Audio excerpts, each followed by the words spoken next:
सो hey guys, कैसे हो आप सभी लोग। Welcome back to my channel एजी अनाए मांगा। तो गाइस, आज मैं एक्सप्लेन करने जा रहा हूँ बुक ऑफ एस्पर का एपिसोड नंबर 586 को, जो कि काफी ज्यादा अमेजिंग होने वाला है। इसलिए पहले ही वीडियो को लाइक शेयर कमेंट सब कुछ कर डालना। एंड बाकी जिन लोगों ने अभी तक इसका पिछला एपिसोड नहीं देखा है तो मैंने उस एपिसोड का लिंक इस वीडियो के नीचे डिस्क्रिप्शन में दे दिया है, आप लोग जा करके पहले उस एपिसोड को देख लीजिए। बाकी तो जिन लोगों ने ऑलरेडी देख रखा है तो उनके लिए शुरू करते हैं हमारा आज का ये वाला एपिसोड। तो अब इस एपिसोड की स्टार्टिंग में हमें वो किंग को दिखाया जाता है, जो कि ज़ुफेन की सोल फॉर्म को देखने के बाद तो काफी ज्यादा हैरान और परेशान हो गया होता है। काफी ज्यादा शॉक होते हुए कहता है कि ये तो एक ड्रैगन सोल है। इसके बाद में हमें वापस से अंदर सुमेरो वर्ल्ड का सीन दिखाया जाता है कि दोनों ही अपोनेंट अपनी अपनी सोल फॉर्म को रिलीज कर एक दूसरे के सामने खड़े होते हैं। कि अब ज़ुफेन की इतनी ज्यादा खतरनाक सोल फॉर्म को देखने के बाद तो टाओ की भी बोलती बंद हो गई होती है और वो कुछ पल के लिए शांत खड़ा रह जाता है। और फिर वो चिढ़कर के ज़ुफेन से चिल्लाते हुए कहता है कि सीरियसली ज़ुफेन, क्या तुम इसे कायरता कहते हो? तो फिर मेरे भाई मुझे ये बताओ, जब तुम्हें आगे के सभी परिणाम पहले ही पता है, लेकिन फिर भी आखिर तुम ऐसी बकवास भरी बातें कैसे कर सकते हो? क्योंकि वैसे भी हेवन ड्रैगन सोल के साथ में तुम्हारे लिए ऐसा कुछ भी नहीं है जो कि तुम ना कर सको, कि तुम्हारी ये सोल फॉर्म ऑलरेडी सभी सोल्स की बाप है बाप। और आखिर इतने ज्यादा दिखावा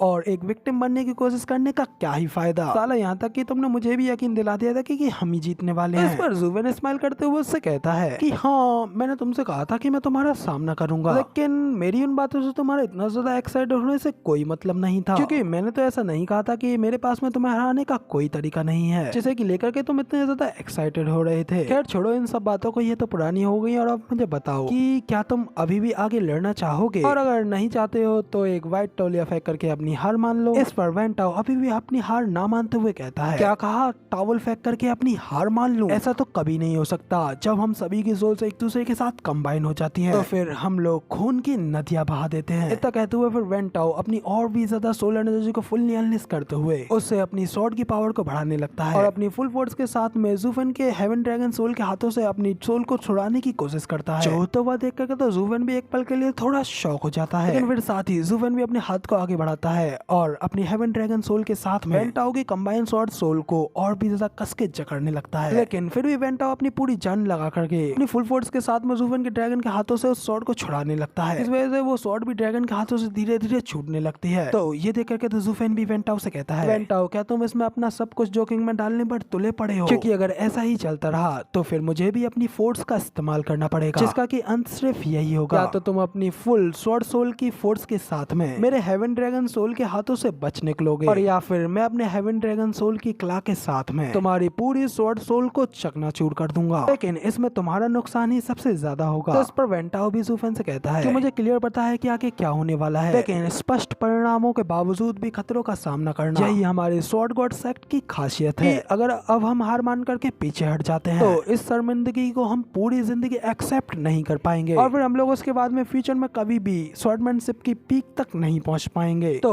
इस शर्मिंदगी से अच्छा ऑप्शन तो हमारे लिए मौत ही है। पर ज़िटियन भी अपनी पूरी जान लगा करके एनर्जी को रिलीज करते हुए ज़ुफेन से कहता है कि ज़ुफेन, मैं एक मार्शल कट्टरपंथी हुआ करता था और सिर्फ केवल यही जानता था कि जीतने के लिए सिर्फ और सिर्फ ताकत की ही जरूरत होती है, ना कि आगे बढ़ने की किसी भी पाथ की। लेकिन अब जब मैं स्वॉर्ड गॉड सेक्ट का हिस्सा बना तो तब उसके बाद में मुझे फाइनली मेरे पाथ के बारे में पता चला। इसलिए मेरी आज की इस फाइट में मैं तुम्हारे लिए नहीं लड़ूंगा, बल्कि वापस बिना पीछे मुड़े मैं सिर्फ और सिर्फ अपने पाथ को ही चुनूंगा। ज़िटियन के इस बात के ऊपर उसके बाकी के सभी डिसाइपल्स भी काफी ज्यादा मोटिवेट हो जाते हैं। फिर वो सभी भी अपनी पूरी जान लगा करके अपनी एनर्जी को रिलीज करने लगते हैं और चिल्लाते हुए कहते हैं कि हाँ, हम लोग कभी पीछे नहीं हटेंगे। तो फिर अब इस पर ज़ुफेन भी अपनी हल्की एनर्जी को रिलीज करता है और फिर अपने एक गंभीर लुक के साथ में उनसे कहता है कि अब अगर ऐसी बात है तो मैं सिर्फ तुम लोगों से पीछे हटने के लिए आग्रह ही कर सकता था, मगर इतना कहते ही फिर ज़ुफेन अपनी मुट्ठी बंद करता है। इससे ज़ुफेन का हेवन ड्रैगन भी अपनी क्ला के साथ में उस स्वॉर्ड को अपनी क्ला के नाखूनों के साथ में दबाने लगता है और स्वॉर्ड में भी हल्के हल्के स्क्रैचेस आने लगते हैं। इसका के बैकलैश यहाँ पर उन सभी लोगों को भी लगता है। वो सभी लोग भी इंटरली घायल होते हुए खून खांसने लगते हैं, जबकि अब इधर ज़ुफेन की हेवन ड्रैगन सोल उस स्वॉर्ड सोल फॉर्म को पूरी तरीके से अपने अंदर जकड़ लेती है और फिर ज़ुफेन एक पल के लिए रुकता है और सीरियसली उन लोगों की ओर देखने लगता है। इसके बाद फिर ज़ुफेन इस सब खेल को यहीं पर खत्म करने के लिए लोगों के ऊपर अपना आखिरी हमला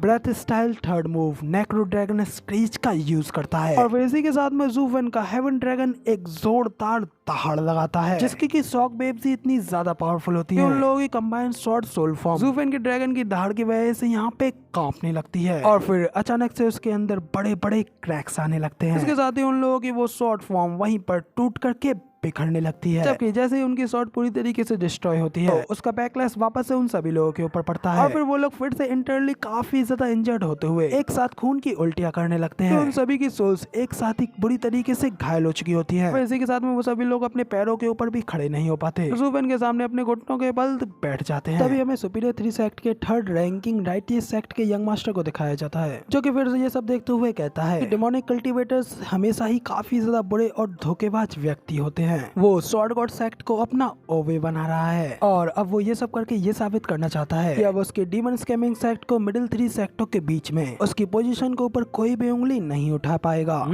साले नीच कमीने दानव की पैदाइश। तुम लोग भले ही दूसरों की आंखों में धोखा देने में सक्षम हो सको लेकिन तुम लोग मेरी आंखों में धूल झोंकने में कभी कामयाब नहीं हो पाओगे। और अब जब स्वॉर्ड गॉड सेक्ट अपने आंसू बहाने पर मजबूर हो जाएगा जिसके बाद में इस तरीके से हमारे एक और राइटियस सेक्ट का इस तरीके से खात्मा हो चुका है। तभी उस यंग मास्टर का साथ ही उससे कहता है सीनियर ब्रदर हाँ आप बिल्कुल सही कह रहे हैं। तभी वो भी उनसे कहता है कि हाँ मेरे बिना हमारे सेक्ट में भी अगर मैं नहीं होता तो हमारा सेक्ट भी उन डिमोनिक पाखंडियों का आसान शिकार बन जाता। इसलिए मैं उनसे कहता रहता हूँ कि वो डिमोनिक कल्टीवेटर्स के संपर्क में बिल्कुल ना आए और स्पेशली तौर पे तो अल्टीमेट क्लैरिटी सेक्ट से जो कि सुपीरियर 3 सेक्टों का टॉप सेक्ट है। उन लोगों को तो जल्द से जल्द सभी डेमोनिक कल्टीवेटर्स को जड़ से उखाड़ फेंकना चाहिए मगर लेकिन उसकी जगह पर वो लोग तो साथ में उसके पीछे खड़ा उसका साथी उससे कहता है कि सीनियर ब्रदर प्लीज अपने आप को थोड़ा शांत कीजिए क्योंकि बेहतर रहेगा कि हम लोग सबसे पहले सुपीरियर 3 सेक्टों के हेड बन जाएं। इसके बाद हम सभी राइटियस सेक्टों के लिए एक आदर्श बन पाएंगे। स्पेशली तौर पर तो वो वेस्टरलैंड का सबसे बेस्ट डिसाइपल का टाइटल वो टाइटल सिर्फ और सिर्फ हमारे सीनियर ब्रदर के लिए ही अच्छा रहेगा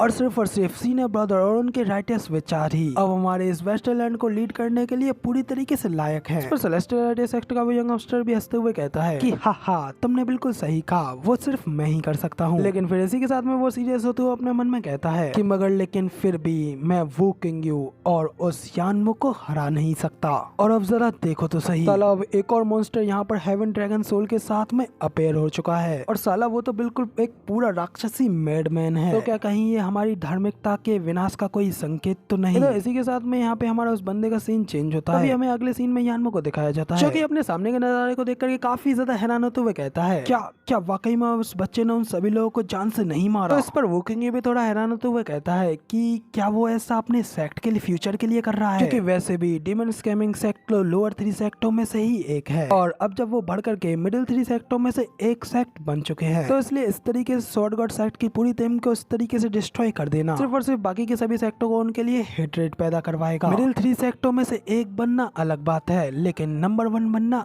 अलग बात है क्योंकि एक नंबर 1 प्लेस को बनाने में काफी ज्यादा समय लगता है। चाहे तुम्हारे पास में डबल ड्रैगन मैनर के कितने ही रिसोर्सेज क्यों ना हो इसमें समय लगता ही है। तो इस पर यानमो भी कहता है कि हाँ मुझे लगता है कि ये एक सीधा साधा डिसीजन है मगर लेकिन जब वो मेरे सामने था तो तब तो उसने कोई परवाह नहीं की थी कि मैं कोई सुपीरियर 3 सेक्ट से हूँ या फिर कहीं से भी। तो फिर आखिर अब वो एक मिडिल 3 सेक्ट की परवाह इस तरीके से क्यों कर रहा है। और इससे भी अधिक डेमोनिक कल्टीवेटर्स हमेशा ही अस्थिर और जल्दबाज माने जाते हैं और जब वो कहते हैं कि वो हमला करेंगे तो वो ऐसा ही करते हैं। तो फिर आखिर उसने बीच में इस तरीके से अपनी ट्यून क्यों बदल ली। और जहाँ तक मैं जानता हूँ तो वो उन्हें मारने के लिए बिल्कुल भी इच्छुक नहीं था, इसके अलावा और कुछ भी नहीं। तो वो क्यों कहता है कि क्या आपको ऐसा महसूस नहीं हुआ डेमोनिक कल्टीवेटर के रूप में उसकी हत्या करने की प्यास को बाहर निकालने पर उसे उस प्यास को पूरी तरीके से शांत करना होता है वरना उसकी वो प्यास उसे ही दबा देती है और उसके खिलाफ काम करने लगती है जिससे कि उसकी सोल को भी काफी ज्यादा नुकसान पहुंचने लगता है। उसने ब्लेड उनके गले पर रख दिया लेकिन फिर भी उसे उसको घुमाने का मन नहीं किया। अगर लेकिन आखिर कब से डेमोनिक कल्टीवेटर्स इतनी आसानी से अपनी ब्लड थ्रस्टी खून की प्यास को वापस ले सकते हैं।